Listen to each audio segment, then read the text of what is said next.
In this video, I'll give you a couple of updates that I've received from Dubai, UAE, from businessmen who are based in Dubai with regards to the property market. And for those of you who are interested in knowing whether to buy, purchase property, invest, yes or no. Now, remember, this is not financial advice. I'm just giving you the opinion of someone that I deeply trust, who I know very well. He is working for the government. He also runs his own business, and this is what he has shared with me, including opportunities for work, because some of you are also interested to know about the job market. So having said that, feel free, comment down below, let me know if you agree, disagree with my views. All right, so this is what my friend has shared with me. He is a businessman who has been running a business successfully 16 years. He does like in millions. Let's say every year his business goes in millions, and he's very much involved in export import. He's involved in the property market. He's involved in consulting. Obviously, he wants to remain anonymous. So this is what he said. The shipping costs have increased dramatically for him.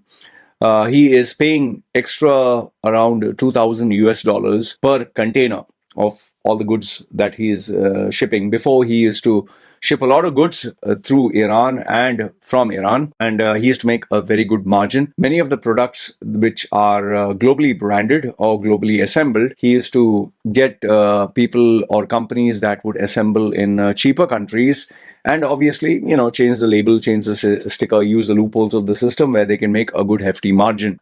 So ever since the Iran war started, he has lost quite a big chunk, change of money. And obviously, he's looking for various options now. He struggled for at least 3 months. Finally, he has managed to get a new route where he doesn't have to use Dubai and doesn't have to use Jebel Ali as a port, because things are not moving. And what he said is it's just not possible to make the margins that they used to make before. Don't mind the vague language, because he is very particular about his identity. He's known in the market, so he wants to remain anonymous. Now, on March 2nd, this is the date he gave me, 2026, all the shipping companies that he was dealing with have introduced a new war risk surcharge. Companies that introduced this or got affected, MSC, Merckx, CMA, CGM, then Hapag-Lloyd. I think these are the ship container companies. All right. They made the charges increase the charges from $1,500 to $2,000 per container. But for him, in his case, he has to pay $2,000 and above. Additional surcharges had been added later. In fact, just to make sure that he completed his commitment to his customers, he even had to use air freight, which completely brought his business to a loss. But because he has been dealing with these guys for very many years, he preferred to take the loss to maintain the relationship. He is also involved in construction, and this is the information he managed to give me from the people working in the government. This information, I do not know why it is not available in UAE. Aluminium, most of the buildings that are being constructed, aluminium, the cost has increased 40% more. Steel, as of now, so it's still going to go higher. Steel is 13% more. Copper is 5% more. And the rebar, when you have a column and then you have those steel pipes, like steel cables or rods or whatever you call it. So it has increased 15%. So that is, as of now, it'll obviously be rising even higher. Now, what does this mean if the raw materials are higher? That means a building, which roughly almost 60% of the cost is nothing but construction material. If the prices have increased, then obviously they are going to increase the prices of the overall project. And since they can't absorb the cost, so it is investors who will be paying money for it. Now, over here, you had another tragedy that took place on March 28th. Iranian missile and drone struck the Al Tawila aluminium smelter in Abu Dhabi. I spoke to a couple of guys who were working there. One of them even lost his job. So that is how he shared this information. Now, it is the UAE's largest aluminium production facility, producing 1.6 million tons. Good salaries now, by the way. They were offering during the good old days more than Dubai. So production has been halted, employees evacuated, emergency shutdown procedures were activated when that happened. Now, as per the report, what they gave in the paper, April 3rd, they said that EGA, that is Emirates Global Aluminium, it would take 12 months for recovery, but the person who got terminated said almost 2 years it is going to take, and they declared force majeure. force majeure. Hope I got the pronunciation right, which is nothing but the company, both the parties, the party that has ordered and the party that is supposed to supply, they will legally delay or suspend deliveries because of circumstances beyond their control. So obviously everyone's going in a loss. So less aluminum available in the market will push the prices even higher, which is happening. And construction companies are fighting for supplies and they're facing shortages. Now, here is a little bit of irony. Not everyone's going in a loss. A couple of guys who are working for interior companies and who supply interiors, they actually told me they were not affected because they are doing on completed units. So for them, they are actually kind of enjoying quoting a little bit higher, which I was kind of surprised.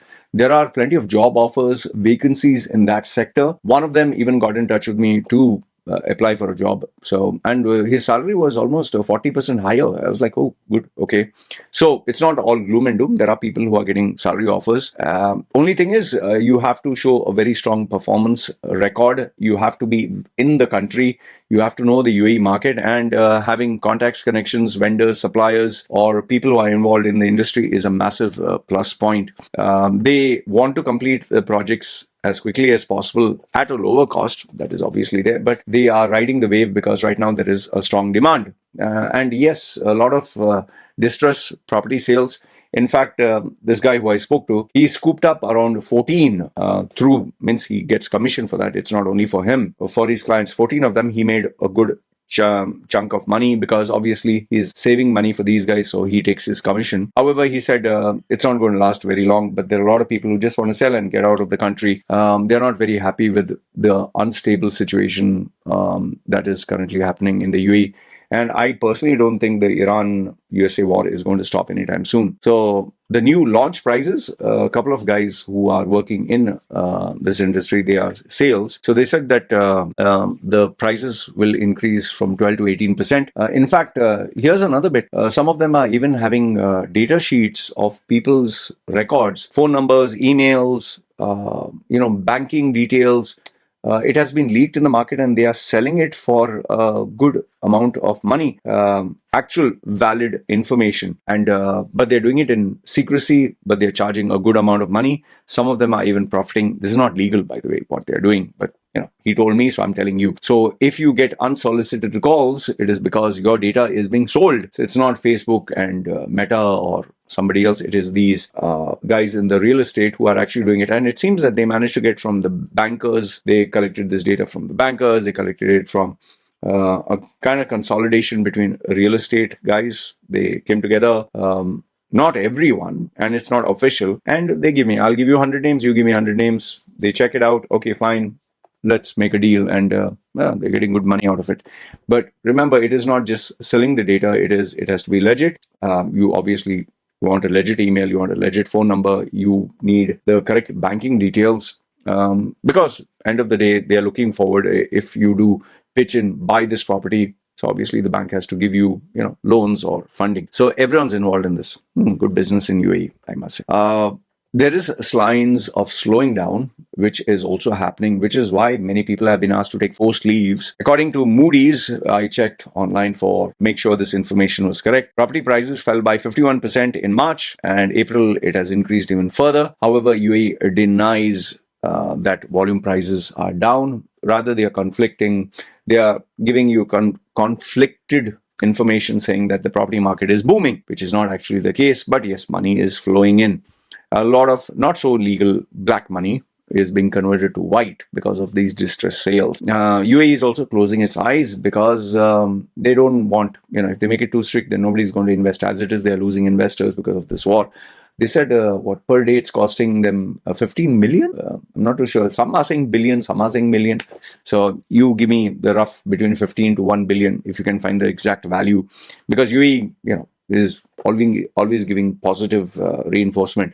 No, we are strong, strength to strength, and sign in the certificate.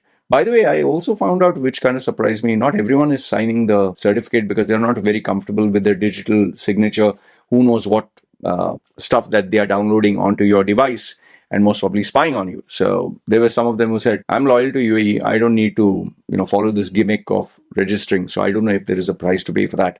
Construction companies, are not the only ones who are affected. Supply chains are very badly affected. One of the news that was online is SAIL, SAIL, India's largest steel producer, is reportedly suffering from raw material costs which are increasing, and yes, shipping routes which are still a problem. They are encouraging people online to buy the properties. It's, what is it called, off-plan buyers, off-plan schemes. You buy a property before it is completed and they will lock in the old price so you don't have to pay the new price. The only risk over there is you pay the money before the project is completed. What if the project gets delayed? And by the way, the gambling hub that was there in Ras Al Khaimah, now they are completely shush about it. They are actually calling up people and offering super discounts because they are under pressure in terms of sales, and they're saying, please buy these, that Las Vegas casino kind of concept which are going to have in Ras Al Khaimah. So they're literally giving them 20, 30, 40% also, I heard from one of the sales person, because they're pressurized for target. And one HNI, high network individual, told me that he was constantly getting spammed with calls until finally he had to block their number. But he did purchase some properties which were given to him at a throwaway price. So they are giving massive discounts, and they are also trying to convince you to rent out their places, because a lot of places now are getting empty. So this is the information that I managed to receive. And yes, don't forget what I told you, the job market. There are a lot of vacancies, which I was very surprised. There are vacancies. It seems there are jobs. But for the people who are based in UAE, with UAE experience, with driver's license, with knowledge of the market, contacts, connections with the vendors, decision makers, and yes, if you can rope in sales and give the company good revenue, they will definitely give you a good package and a senior level job. And I'm saying this from experience, having worked with a couple of clients who paid me the money for helping them get the job. So let me know your thoughts in the comments below. Agree, disagree. Love to read what you have to say. And if you have any confidential information, share it with me via email or WhatsApp. Whatever, I keep your identity confidential. And just one final thing, don't be afraid to watch the video. Don't be afraid to get in touch with me. Nobody's going to arrest you for that. But do not advertise this on any social media. Hey, I know this or whatever. That you don't do. As long as you do it one-to-one, and as long as you do it quietly, nothing to worry, because they are not going to physically sit and monitor every single Tom, Dick and Harry. There are 9 million people, for example, 9 million people in UAE. They don't have the resources to spend like 10,000, 1,000 or 100,000 to spy on each person. So they're very selective. And I'm a small fish. I don't think they're very bothered about me. That's why I'm still alive, speaking to you, making videos. All right. Good, bad, ugly. Feel free, comment down below. This is me signing off. Yalla, bye.